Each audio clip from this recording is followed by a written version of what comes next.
សួស្តីអ្នកនរគ្នាស្វាគមន៍មកកាន់ Channel ជួយតូចអូខេអញ្ចឹងថ្ងៃនេះយើងមានវីដេអូពាក់ព័ន្ធជាមួយនឹង bot ដែលខ្ញុំបានធ្វើការបង្កើតខ្លួនឯងសម្រាប់ឲ្យអ្នកនរគ្នាអាចរកចំណូលបានអញ្ចឹងណាអូខេអញ្ចឹងវីដេអូមួយនេះខ្ញុំមកធ្វើពីរបៀបក្នុងការឲ្យអ្នកនរគ្នាបរៀនអ្នកនរគ្នាពីរបៀបក្នុងការលេងរបៀបក្នុងការ share link របៀបក្នុងការចែក wallet ផ្សេងៗអញ្ចឹងទៅអញ្ចឹងអ្នកនរគ្នាអាចមើលវីដេអូនេះឬក៏អ្នកនរគ្នាអាចសួរបន្ថែមនៅក្នុងក្រុម Telegram បានអញ្ចឹងណាបាទអធិស្ឋានផងសម្រាប់ការនិយាយទៅយ៉ាងស្អកស្អកអូខេចុះដល់អ្នកនរគ្នាកំពុងតែប្រើ bot លើ Telegram ជា bot មួយនេះបាទគឺមានឈ្មោះរបស់ខ្ញុំនឹងឯងអូខេអញ្ចឹងអ្នកនរគ្នាធ្វើការចុចមកកន្លែងពាក្យថា start បាទឬក៏អ្នកនរគ្នាមានហើយបាទដល់ពេលដែលយើងចុច start អ្នកនរគ្នាកុំភ្លេចធ្វើការ join ទៅកាន់ channel ផ្សេងៗដែលខ្ញុំបានធ្វើការដាក់ link នេះបាទ join ទៅ channel ឡើងមកអូខេអញ្ចឹងឥឡូវយើងមកស្វែងយកពីរបៀបក្នុងការរកលុយទាំងអស់គ្នាបាទរបៀបក្នុងការរកលុយឥឡូវយើងមានការរកលុយវាមានចំនួនមានចំណុចនេះហើយសម្រាប់ការបញ្ចូលកាតគឺអត់ពិបាកទេបើសិនជាយើងមានលុយនៅក្នុងទឹកប្រាក់កន្លែងទឹកប្រាក់របស់ខ្ញុំនេះមកវាកន្លែងហ្នឹងគឺបើសិនជាយើងមានលុយនៅក្នុងហ្នឹងគឺ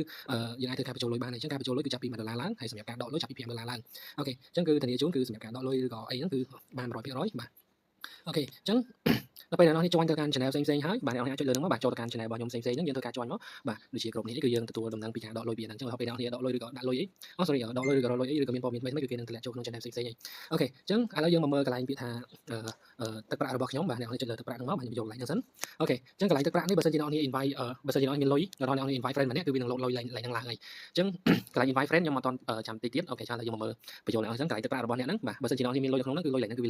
លោតកន្លែងហ្នឹងហើយបាទហើយចំនួនសមាជិកនេះបើសិនជាអ្នកនរគ្នា invite friend បានគឺវាឡើងកន្លែងហ្នឹងដែរអញ្ចឹងណាអូខេអញ្ចឹងកន្លែងហ្នឹងគឺនៅពេលដែលយើងមានលុយកន្លែងហ្នឹងគឺយើងអាចយកទៅទិញការទូរស័ព្ទឬក៏អាចដកបានដែរអញ្ចឹងណាអូខេអញ្ចឹងកន្លែងដកលុយគឺអត់ពិបាកទេនៅពេលអ្នកចុចកន្លែងដកលុយហ្នឹងមកវាមានមុខងារផ្សេងៗបាទកន្លែងខ្ញុំចង់ដកលុយរបៀបស្នើដកលុយអញ្ចឹងទៅអ្នកអាចចុចលើហ្នឹងទៅវាមានរបៀបផ្សេងៗអូខេអញ្ចឹងឥឡូវខ្ញុំមកប្រាប់ពីរបៀបក្នុងការណែនាំសមាជិកបាទណែនាំសមាជិកអូខេអញ្ចឹងយើងចុចកន្លែងណែនាំសមាជិកហ្នឹងមកបាទយើងចុចមកហើយអ្នកអាចអានពីបម្រាមរបស់គេសិនមកបាទអានពីបម្រាមឬក៏អីចឹងទៅអូខេអញ្ចឹងរបៀបក្នុងការ invite friend គឺអត់ពិបាកទេអញ្ចឹងរាល់ account របស់អ្នកនរគ្នាគឺវាមាន ID ខាងក្រោយ link នេះខាងក្រោយហ្នឹង ID គឺវាខុសគ្នាទាំងអស់អញ្ចឹងក្នុង Telegram មួយគឺវាមាន ID ផ្សេងគ្នាអញ្ចឹងអា link ហ្នឹងគឺជា link account របស់អ្នកនរគ្នានឹងឯងបាទអញ្ចឹងអ្នកនរគ្នាកុំ copy link របស់អ្នកណា copy link របស់ account របស់ខ្លួនឯងទៅនៅពេលដែលមានគេ click link ហ្នឹងយើងទទួលបានលុយហ្នឹងអញ្ចឹងណាអូខេអញ្ចឹងអត់ពិបាកទេយើងគ្រាន់តែ copy link ហ្នឹងមកចុចលើវាចុះមក copy link ហ្នឹងមកអូខេអញ្ចឹងដល់ពេលយើងត្រូវការ link ហ្នឹងយក share យើងយក link ហ្នឹងទៅគឺអូខេហើយអញ្ចឹង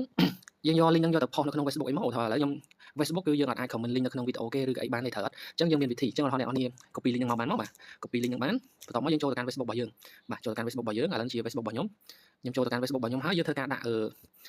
អា link ហ្នឹងនៅខាងក្រោម channel របស់យើងខាងក្រោម link របស់យើង Facebook របស់យើងយើងដាក់ link ហ្នឹងមកអានេះខ្ញុំប្រាប់ពីរបៀបក្នុងការ invite friend ឲ្យលឿនបាទឬក៏យើងរបៀបក្នុងការឲ្យយើងអាចទៅ comment link នៅខាងក្រោមវីដេអូឬក៏ post របស់គេបានអញ្ចឹងណាអូខេអញ្ចឹងយើងដាក់ link អញ្ចឹងមកយើងអាចទៅសេចុច link ចូល channel ឬក៏ចូលអីចឹងណាបាទយើងដាក់ចុច link ខាងក្រោមអញ្ចឹងទៅបាទខ្ញុំដាក់ចឹងមកបាទ